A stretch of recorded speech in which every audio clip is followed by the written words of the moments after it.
Bonjour à tous, c'est Olivier et aujourd'hui j'aimerais évoquer avec vous les solutions de recharge sur la voie publique, recharge évidemment de votre véhicule électrique. Alors la montée en puissance du nombre de bornes de recharge accessibles aux véhicules électriques sur la voie publique en Belgique, elle est bien réelle. Cette montée en puissance, d'ailleurs, il faut bien le dire, elle s'observe surtout en Flandre. Il y avait, fin 2020, 8500 points de recharge en Belgique accessibles au public.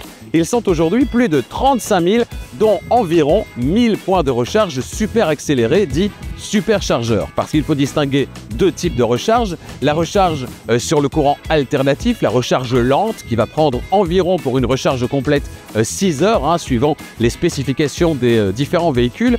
Et puis la recharge super accélérée, la recharge sur les superchargeurs, où en général vous attendez à côté de votre véhicule à l'occasion d'un long trajet de pouvoir recharger. Et dans ce cas-là, recharger à 80%, va prendre une trentaine de minutes. Pourquoi recharger à 80%? C'est un petit truc que je vous donne. Recharger à 80%, ça n'a que des avantages en termes de durabilité pour la batterie, notamment si vous voulez préserver la capacité de la batterie et éviter une dégradation trop rapide. Recharger selon les prescriptions du constructeur à 80% ou dans certains cas à 90% permettra d'éviter cette dégradation trop rapide. Le deuxième avantage, c'est concernant votre timing. Oui, recharger à 80% vous permettra d'éviter la recharge de 80 à 100% qui, elle, prend parfois autant de temps que de recharger jusqu'à 80%. Bref, recharger à 80%, c'est bon pour la batterie et pour votre montre. Après ces quelques informations pratiques, place aux questions et donc aux réponses par rapport à la recharge sur la voie publique. Alors comment recharger? Où recharger? De quoi ai-je besoin? Et notamment, quelle solution de paiement puis-je utiliser? Et surtout, combien ça coûte?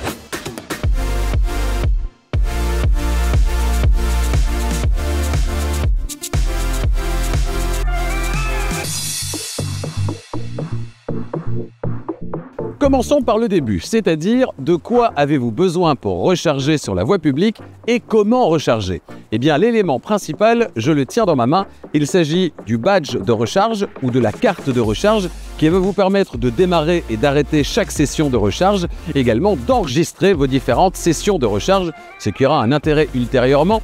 On le verra. Alors comment se procurer ce badge ou cette carte de recharge? Ils seront fournis par votre employeur dans le cadre d'une voiture de société. Ces badges ou ces cartes sont également disponibles auprès de tous les opérateurs de recharge si vous êtes un indépendant ou une personne privée.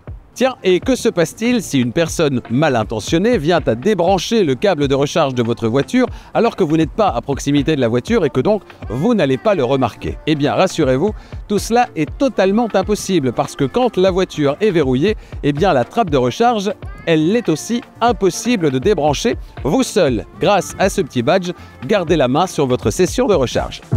Pour démarrer ou arrêter votre session de recharge, il suffit de passer votre badge ou votre carte de recharge et le tour est joué. Maintenant que vous savez comment recharger, vous vous demandez peut-être où recharger.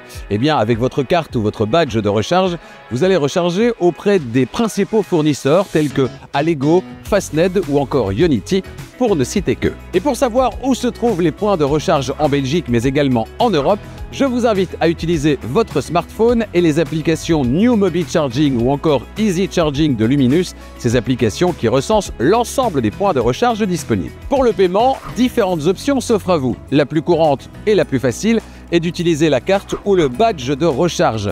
Ça fonctionne un petit peu, on l'a vu, comme le sans contact de votre carte de banque. Le montant de la transaction est directement facturé à Arval. Mais quel montant me direz-vous?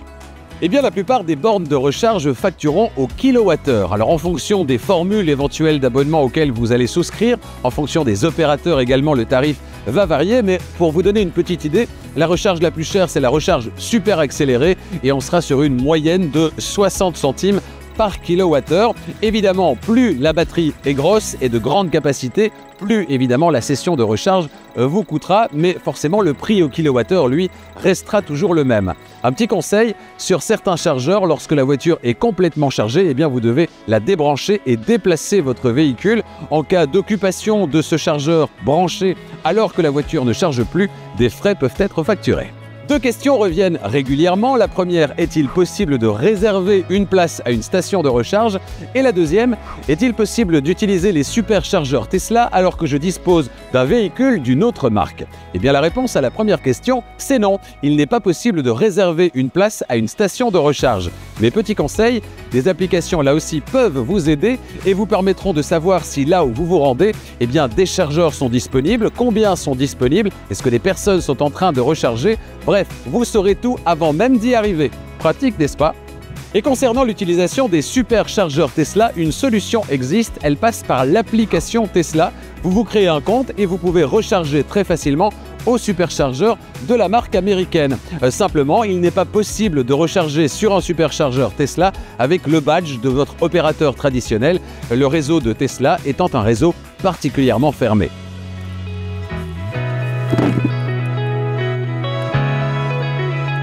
Pour résumer, où que vous soyez en dehors de chez vous, il existe toujours une solution de recharge sur la voie publique.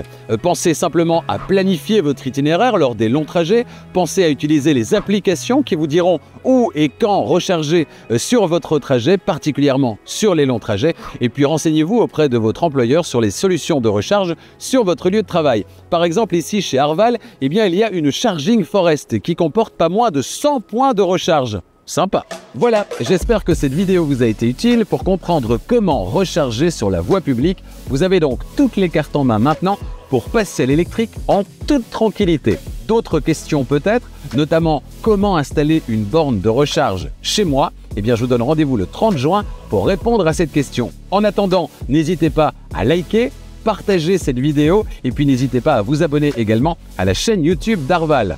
Bref, restez cool, drive safe et à bientôt.